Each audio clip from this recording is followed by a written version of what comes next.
you asked me questions I never expected about how long I expected to live. I don't want to go just yet, by the way.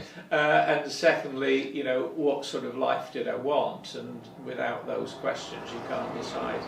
We can't decide how long's the money going to last, or what it should look like, or. I often say to people, before I can come up with a recommendation as to what to do with your money or your situation or whatever it is, and that is my function, to give you a recommendation that I think will give you the best chance of solving the problem that you have. But it's not about solving a problem.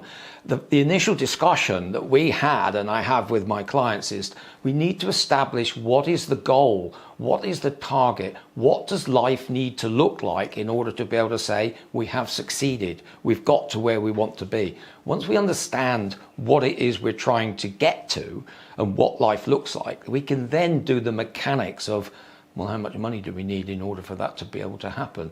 And then how do we create that amount of money in order to make that happen? So the absolute key to good financial advice is establishing what that goal or target is and working out. And that's sometimes the hardest thing for a client to do, is to say, well, I don't really know.